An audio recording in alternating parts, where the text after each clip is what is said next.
Assalamualaikum warahmatullahi wabarakatuh. Selamat pagi anak-anak. Bagaimana kabar kalian pada hari ini? Semoga kalian senantiasa selalu diberikan kesehatan ya. Nah, pada pertemuan kali ini, pada mata pelajaran Al-Quran Hadis, kita akan membahas mengenai Al-Quran Kitabku. Nah, sebelum kita memulai pembelajaran, alangkah baiknya kita membaca doa basmalah terlebih dahulu secara bersama-sama. Bismillahirrahmanirrahim. Semoga dengan bacaan doa basmalah tadi, semoga bisa memperlancar kegiatan pembelajaran kita pada hari ini. Nah, sebelum kita memulai pembelajaran, Ibu akan mengabsen terlebih dahulu. Nah, silahkan anak-anak semua mengisi absen yang ada di dalam komentar. Silahkan diisi nama kalian beserta absennya. Nah, setelah itu kita akan memulai pembelajaran terlebih dahulu. Baik anak-anak, di sini Ibu akan sedikit menyampaikan tujuan pembelajaran kita pada materi ini. Yang pertama, dapat menjelaskan pengertian Al-Quran menurut para ulama. Dan yang kedua, dapat menjelaskan nama-nama Al-Quran. Jadi nanti di sini kita akan membahas dua hal, yaitu yang pertama, kita dapat menjelaskan pengertian Al-Quran menurut para ulama, dan yang kedua, kita dapat menjelaskan nama-nama Al-Quran. Nah, pertama kita akan membahas mengenai pengertian Al-Quran menurut para ulama. Menurut ulama Al-Asy'ari, kata Al-Quran berasal dari lafal korona, yang berarti menggabungkan sesuatu dengan yang lain. Jadi maksud dari perkataan Al-Asy'ari ini mengenai Al-Quran yaitu bahwa surat-surat, ayat-ayat, serta huruf-hurufnya itu saling berhubungan atau berkaitan satu sama lain. Yang kedua, menurut ulama Al-Fara, jadi kata Al-Quran ini berasal dari lafal qoro'inun, yang merupakan bentuk jamak dari kata qori'anun, yang berarti petunjuk atau indikator. Mengingat bahwa ayat Al-Quran itu satu sama lain saling membenarkan. Jadi di sini menurut Al-Fara, beliau menyebutkan bahwa surat-surat ayat-ayatnya itu saling membenarkan atau memberi petunjuk antara yang lain. Jadi antara ayat satu dan ayat lainnya itu saling berkaitan atau berhubungan. Yang ketiga, menurut Syekh Muhammad Hudari Bai, jadi menurut beliau Al-Quran itu merupakan lafaz firman Allah yang berbahasa Arab yang diturunkan kepada Nabi Muhammad SAW untuk dipahami isinya dan selalu diingat, yang disampaikan dengan cara mutawatir dan ditulis dalam mushaf yang dimulai dari surat Al-Fatihah dan diakhiri dengan surat An-Nas. Jadi menurut Syekh Muhammad Hudari Bai ini, beliau mengambil kesimpulan bahwa lafaz atau firman Allah yang diturunkan kepada Nabi Muhammad, dan Nabi Muhammad itu mempunyai kewajiban untuk menyampaikan kepada umatnya. Jadi di sini perlu diingat bahwa Al-Quran ini sudah ditulis dalam satu mushaf yang diawali dari Quran surah Al-Fatihah dan diakhiri dengan Quran surah An-Nas. Yang selanjutnya menurut ulama Subhi Sholih. Jadi menurut Subhi Sholih ini bahwa Al-Quran adalah kitab Allah yang mengandung mukjizat yang diturunkan kepada Nabi Muhammad SAW, yang ditulis dalam mushaf-mushaf yang disampaikan secara mutawatir dan bernilai ibadah jika membacanya.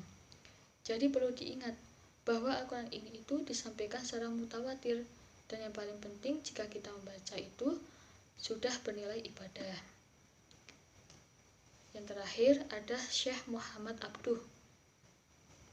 Menurut Syekh Muhammad Abduh ini, kitab Al-Quran adalah bacaan yang tertulis dalam mushaf yang terpelihara di dalam dada orang yang menjaganya dengan menghafalnya, yakni orang-orang Islam. Tentu kita tahu ya, sekarang ini kita sebagai umat Islam ini tidak diwajibkan agar selalu membaca Al-Quran. Kalau bisa kita juga menghafalnya, itu akan lebih baik pula. Nah, yang kedua kita akan membahas mengenai nama-nama Al-Quran. Jadi, nama-nama Al-Quran ini bukanlah satu-satunya nama yang diberikan oleh Allah SWT terhadap kitab suci yang diturunkan kepada Nabi Muhammad SAW. Menurut As-Suyuti dalam kitab Al-Itqan fi Ulum Al-Quran menyebutkan bahwa Al-Quran mempunyai 55 nama. Bahkan dalam buku ensiklopedia Islam itu telah disebutkan bahwa ada 78 nama-nama kitab suci Al-Quran. Namun jika diperhatikan lagi dan dicermati lebih lanjut berdasarkan ayat-ayat Al-Quran secara redaksional, maka akan didapatkan beberapa nama saja. Yang lainnya itu bukanlah nama, melainkan hanya sifat. Fungsi atau indikator Al-Quran, yaitu beberapa nama Al-Quran tersebut adalah, yang pertama ada Al-Quran sendiri. Jadi Al-Quran ini adalah nama yang paling populer yang sering dikaitkan dengan kitabullah yang terakhir ini, yang diturunkan kepada Nabi Muhammad SAW. Jadi sebagaimana telah dijelaskan di muka bahwa Al-Quran itu artinya bacaan atau yang dibaca. Yang kedua, Al-Furqan. Jadi Al-Furqan ini yang berarti pembeda. Maksud dari Al-Furqan ini yang membedakan antara yang hak dan mana yang batil. Jadi Al-Furqan ini juga merupakan salah satu nama di Al-Quran. Yang ketiga ada Al-Dzikr. Nah, Al-Dzikr ini berisi peringatan. Jadi di dalam ayat-ayat Al-Quran ini telah memberi tahu kepada kita semua bahwa umat Islam ini merupakan agama yang paling benar, dan juga di dalam isi ayat Al-Quran ini juga mengandung peringatan, dan peringatan ini ditujukan kepada kita sebagai umat manusia. Nah, yang keempat ada Alkitab. Jadi Alkitab ini mempunyai arti kitab suci Allah atau kitabullah. Bisa diartikan juga sebagai yang ditulis atau yang tertulis. Yang terakhir ada At-Tanjil, yang berarti yang diturunkan. Jadi maksud dari At-Tanjil ini mempunyai arti yang diturunkan, yaitu Al-Quran itu telah diturunkan oleh Allah Subhanahu wa Ta'ala melalui malaikat Jibril, dan untuk disampaikan isi-isinya dan serta nasihat-nasihatnya kepada umat manusia. Baik anak-anak, di sini Ibu akan sedikit menyampaikan kesimpulan dari mata pelajaran Al-Quran Hadis mengenai Al-Quran Kitabku. Jadi, yang pertama ada unsur-unsur Al-Quran. Unsur-unsur Al-Quran ini diantaranya yang pertama, Al-Quran merupakan firman atau kalam dari Allah Subhanahu wa Ta'ala. Yang kedua, Al-Quran terdiri dari lafal berbahasa Arab. Yang selanjutnya, Al-Quran diturunkan kepada Nabi Muhammad SAW. Al-Quran merupakan kitab Allah yang mengandung mukjizat bagi Nabi Muhammad SAW yang diturunkan dengan perantara malaikat Jibril. Al-Quran disampaikan dengan cara mutawatir atau berkesinambungan. Jadi Al-Quran merupakan bacaan mulia dan jika membacanya merupakan ibadah. Al-Quran juga ditulis dalam mushaf-mushaf yang diawali dengan surat Al-Fatihah dan diakhiri dengan surat An-Nas. Dan Al-Quran juga senantiasa terjaga atau terpelihara kemurniannya dengan adanya sebagian orang Islam yang menjaganya dengan cara menghafal Al-Quran.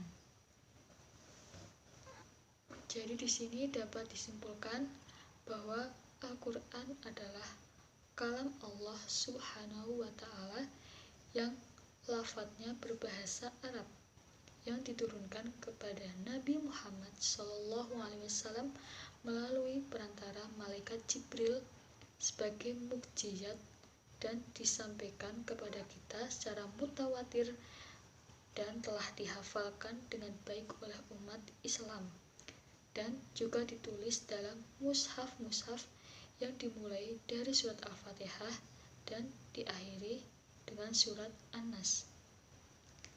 Dan jika membacanya termasuk beribadah.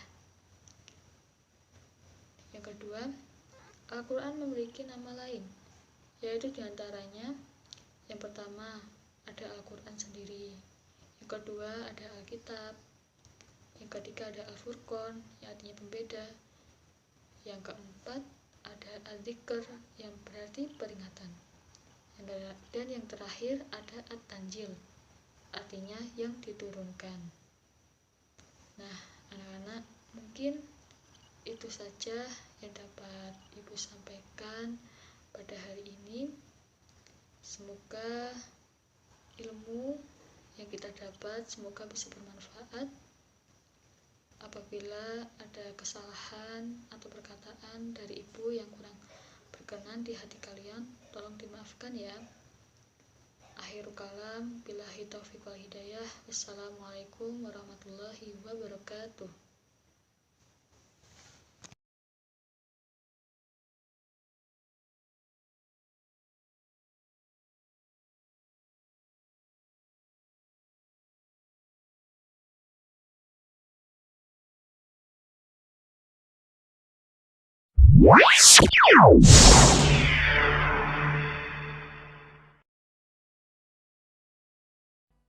Bismillahirrahmanirrahim.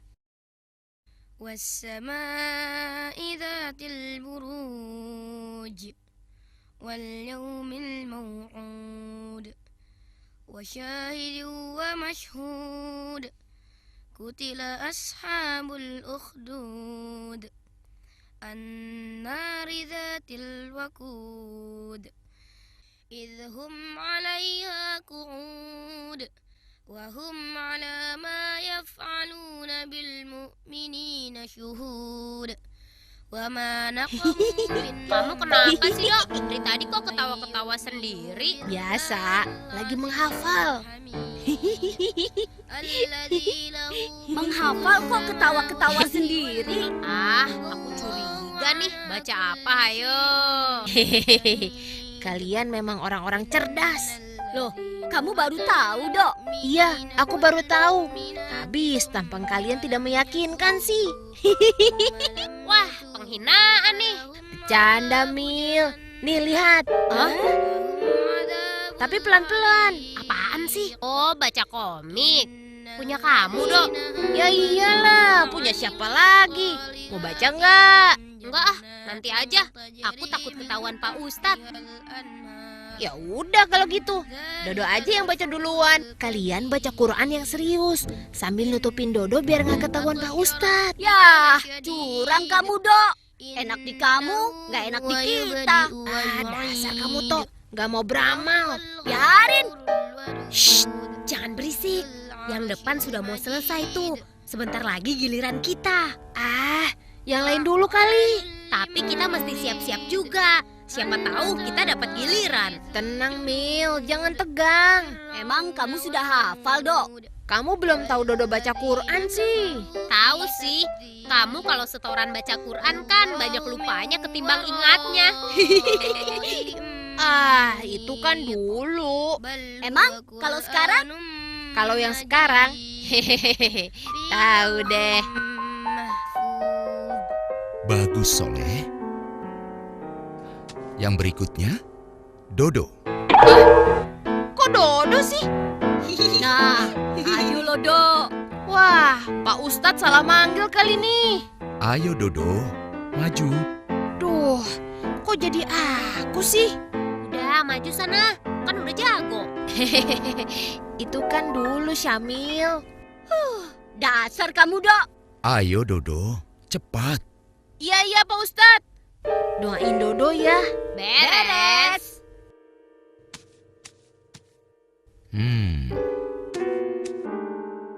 Lama sekali kamu, Do. Itu Pak Ustadz, si Anto minta Dodo ajarin dulu tadi. Oh, bagus itu, Do.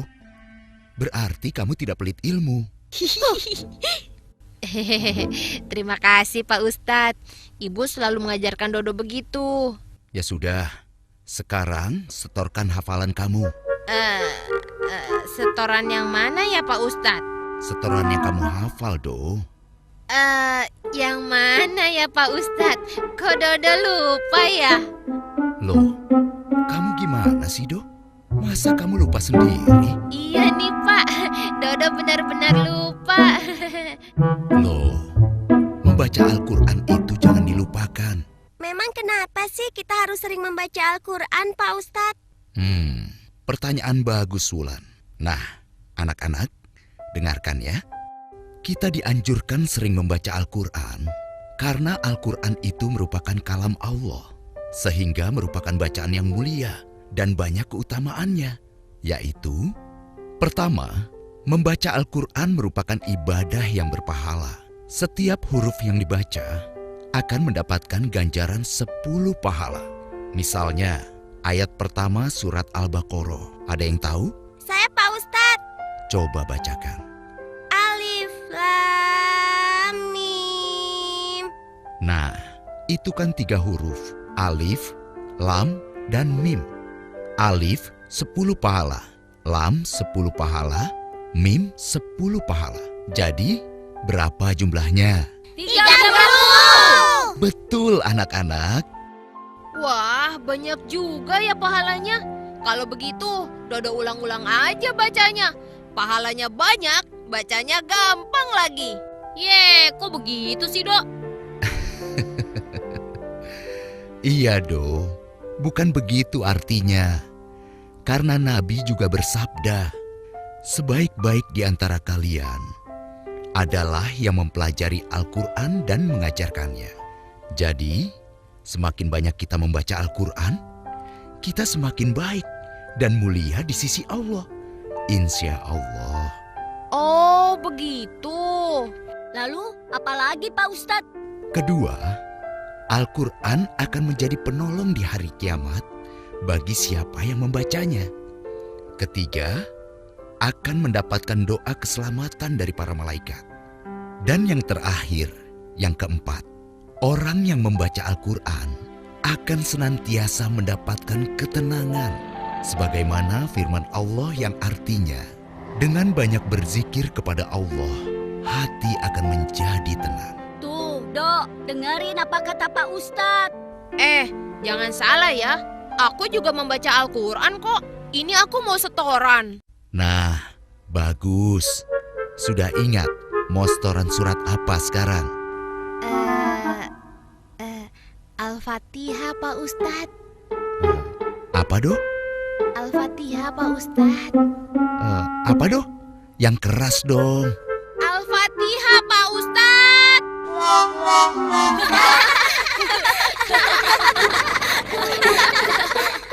Al-Fatihah bukannya 3 tahun yang lalu, Dok?